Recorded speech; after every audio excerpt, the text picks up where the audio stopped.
O Diário do Nordeste apresenta hoje o terceiro episódio da quarta edição do projeto Elas. A sobrecarga, jornada dupla. Ela não deixou de cuidar da casa, nem dos filhos para trabalhar. Síndrome do burnout, depressão, estresse, ansiedade, síndrome do pânico. Por quê? Porque são mulheres que, além dela agora ser provedora, participar da educação desses filhos, essa mulher também precisa chegar em casa e ainda dar conta de tudo isso e ser mulher e ser reconhecida e lutar por esse reconhecimento numa sociedade. Uma pressão muito grande. E ela não basta ter uma profissão, ela tem que ser boa. Tenho amigas que diz que sai de casa 4 horas, acorda 4 horas para fazer o arroz do marido, porque o marido não come arroz de um dia para o outro. Falar de saúde mental, sobretudo da mulher no século XXI, é uma questão que está cada vez mais em voga. Historicamente, em pouquíssimo tempo dentro da nossa história humana, a mulher ganhou um espaço muito grande na sociedade. Ela passou a ter um protagonismo muito maior e, obviamente, isso trouxe reveses para essa ação da mulher. Aqui na nossa casa aqui, é tudo compartilhado. Aqui tudo, meu marido é que faz a faxina. Quando todos os membros da família compartilham as tarefas, é possível evitar conflitos e reduzir o estresse. Durante a pandemia da Covid-19, os transtornos depressivos graves aumentaram em 35% e os transtornos de ansiedade em 32%. Em grande parte das dificuldades de relacionamento humano, a terapia ocupacional se aplica como um bom instrumento, mas em se tratando de graves dificuldades de relacionamento, ela é um método de escolha. A questão do patriarcado é muito sério. Eu tive isso desde novinha, Porque uma coisa que a gente observa até hoje, nós mulheres, eu fui encarregada de cuidar de 3 irmãos, eu era babá de 3 irmãos. Outra irmã minha cozinhava, outra cuidava da casa, mamãe tinha filho, mamãe teve 12 filhos, criou 10. E meus irmãos, tem uns mais novos. Mas até hoje, eu tenho um irmão com 50 anos, ele chega na casa da minha mãe, que mora uma irmã minha de 68 anos, ele fica, Fatinha, traz um copo com água. Gente, eu fico doente com isso. Então, quando a gente fala da desigualdade de gênero, dessas mulheres que ao longo dos anos não tinham direito à educação, não tinham direito ao voto, elas viviam no campo privado, quem ia para o externo era o homem, quem trabalhava era o homem, quem sustentava a casa era o homem. No entanto, ela era delegada o direito de quê? De cuidar. Ela só podia cuidar dos filhos e dos velhos, tá? E aí vivia sobre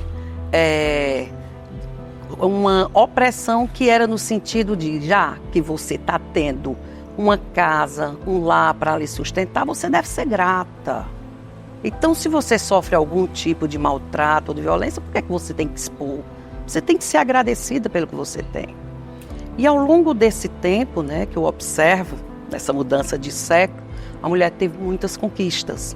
E uma delas foi o mercado de trabalho, o direito a seu corpo, a expressão, a liberdade. Mas, ao mesmo tempo, me parece que as desigualdades, elas não acompanharam essa evolução. E quando a gente está falando em saúde mental, e o bem-estar está diretamente ligado a isso, quando a gente está falando de saúde mental, é fundamental compreender que nós temos muito preconceito, tanto quanto o universo feminino, muitas vezes a sociedade ainda é muito permeada com isso, também temos muito preconceito com o tema saúde mental. Nós temos muita dificuldade de reconhecer que a gente está no limite de muitas coisas. E a solução disso tudo só vai se desnudar a partir do momento que a gente compreender que a gente precisa do outro, e é justamente um fenômeno do bem-estar, é a gente saber conviver em sociedade. Eu vivia batendo perna, visitando minha mãe, minha sogra que mora em Tianguá, e viajava e fazia muitos projetos, e quando veio o Covid parou tudo. Meu marido perdeu a renda, minha filha mora longe, muito caso de Covid, de dengue, enchente onde ela mora, eu perdendo os amigos por Covid. De repente, num mês eu perdi 6 quilos, eu chorava de manhã, de tarde, de noite. E eu não conseguia, e ninguém nem televisão assistia mais, para não ver tanta notícia, E eu fui perdendo amigos de muitos anos e isso foi mexendo comigo.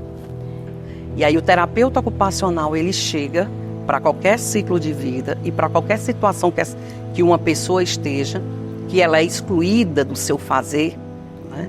Aí a terapeuta ocupacional vem então para entender o que levou você a abandonar suas atividades de vida diária, né? Suas atividades cotidianas, seu trabalho, seu lazer, a sua participação social.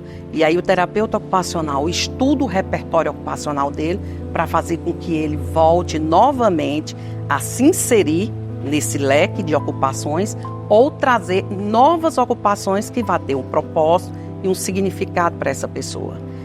E juntando todo esse processo, a gente observa que esse afloramento da busca do conhecimento da saúde mental e a atuação dele nessa qualidade de vida, ela se tornou um imperativo que nós acabamos compreendendo que 2 elementos são fundamentais. Um que a gente chama de prevenção primária. A prevenção primária é aquela que a gente vai atuar garantindo um ambiente o mais propício possível para o não desenvolvimento desses agravos relacionados às condições mentais. Quando a gente fala de saúde mental, muitas vezes a gente ainda tem muito preconceito com isso, mas são agravos que são muito mais comuns do que a gente imagina. A depressão, a ansiedade, são quadros que acabam que a gente tornou-os comuns dentro da sociedade, sendo que eles são motivo de muita atenção até. E a outra condição, além dessa prevenção primária, que é garantindo condições para que eles não se manifestem, é também, através de nossas ações, garantir complementarmente, quando necessário, ações terapêuticas, que aí sim são intervenções em diversos níveis com os profissionais específicos. Gente, eu já tinha medo de depressão, porque eu conheci vários casos. E hoje, quando uma pessoa diz que está depressão, a primeira coisa que eu digo, procure um médico, procure um tratamento, porque ninguém sabe, que a depressão na vida de cada um é de uma maneira diferente, né? Não são iguais, né? E eu tive vários amigos que tiraram a vida por conta de depressão.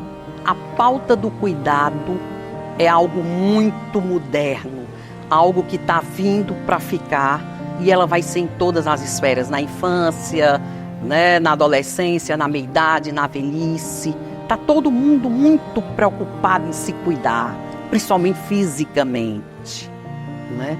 Mas para que ter um físico, tá 100% se sua cabeça não consegue fazer você decidir se toma um café ou não, né? Então eu acredito que o avanço da ciência, junto com a tecnologia, os esclarecimentos, as políticas públicas, nós estamos tentando traçar aí um caminho, estamos abrindo veredas para uma possibilidade de um melhor. Eu sou confiante. É fácil de mostrar para as pessoas como é bom levar bem-estar para as pessoas, como é um compromisso que a gente tem que fazer isso e que o custo disso tudo ele é na realidade infinitamente inferior do que pagar a conta, por exemplo, do adoecimento. Eu acho que essa abordagem que está sendo dada aqui, ela precisa ser destacada, porque a gente não observa que tudo aquilo, todo o esforço que a gente pode fazer para manter a sociedade sã é muito melhor, é muito mais efetivo do que de repente buscar o papel de recuperação depois. Eu sugiro a essas mulheres que não têm acesso a outras pessoas, mas que procurem ajuda. O SUS trabalha muito com essa questão da depressão.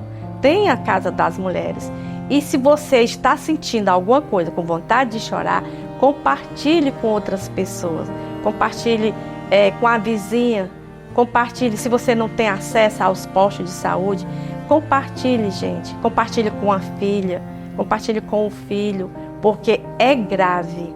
Eu já perdi vários amigos por conta da depressão. Então é grave. Procure ajuda. Procure ajuda. É isso que eu digo. Nenhuma a menos. Realização Projeto Elas e Diário do Nordeste. Patrocínio Alesse.